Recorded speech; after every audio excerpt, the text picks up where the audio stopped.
During my third year at university, in a crowded sociology lecture hall, I met Leah, a girl who was everything I was not. She carried herself with bold confidence, effortlessly commanding attention wherever she went. People seemed magnetically drawn to her, hanging on every word she spoke. Meanwhile, I sat a few rows back, quiet and unnoticed, diligently scribbling notes and blending into shadows of Sociology 301. Our lives might never have crossed paths, had it not been for a group assignment.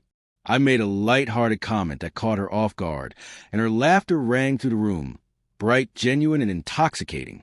When her sharp, radiant eyes met mine, something inside me shifted. From that moment, I was hooked. Leah had an effortless way of drawing people in, making anyone near her feel like they'd won the lottery just by sharing her space. For a while, I felt lucky to be one of those people. We started talking more, exchanging late-night messages, stealing quick coffee breaks between classes.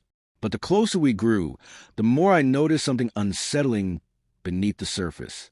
When it was just the two of us, she was warm, thoughtful, even fragile at times. Yet, in a crowd, she transformed. Her words sharpened. Her humor turned biting, often at someone else's expense. At first, I dismissed it as quick wit, the playful banter she threw at everyone. But her barbs began to land close at home, mocking my faded jacket, my shy demeanor, the way I stumbled over my words. Her friends laughed, and I forced a smile, swallowing the sting. What hurt most wasn't just her words, but how she encouraged others to join in, never once defending me. Worse, she casually dropped names of other guys she was talking to, glancing at me with a flicker of challenge, as if to remind me I was just one option among many. And yet I let it slide. I kept reaching out, waiting for her to respond, convincing myself that patience would make her see me differently, that one day she'd truly value me. Everything fell apart one evening at a mutual friend's party. Leah was in her element, drink in hand, commanding the room's attention like a queen on her throne. She dragged me into conversations only to make me the target of her jokes.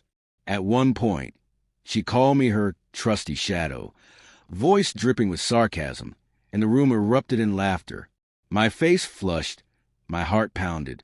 But for the first time, I didn't laugh. I didn't force a smile. I simply nodded and walked away. That night, I ignored her half-hearted "You good?" text, complete with a playful emoji, and the breezy "What's up with you?" she sent the next day. For the first time since we met, I stayed silent.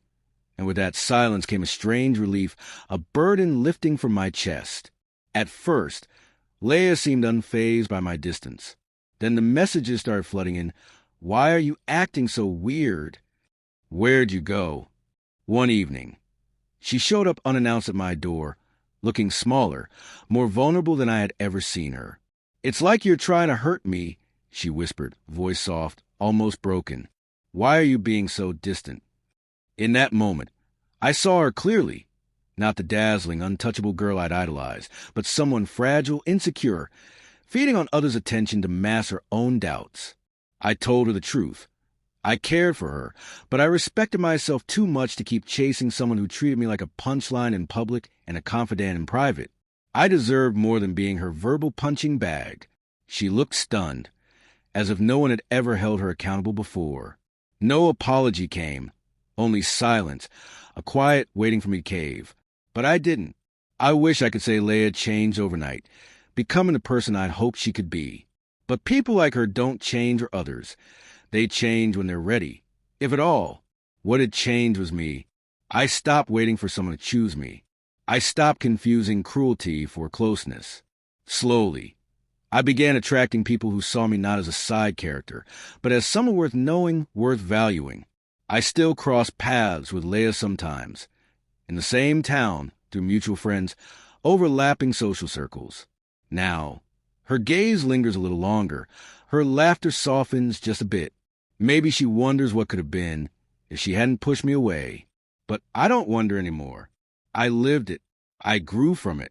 And I walked away stronger. Sometimes, the strongest choice is to stop chasing someone who never truly saw you. Walking away isn't defeat. It's recognizing your own worth. People like Leah thrive on silence. They rely on it to keep control. But when you stop giving them that power, everything changes, not out of revenge, not to hurt them, but to free yourself. I didn't need her apology. I didn't need closure. I just needed to choose myself. And when I did, my entire world transformed.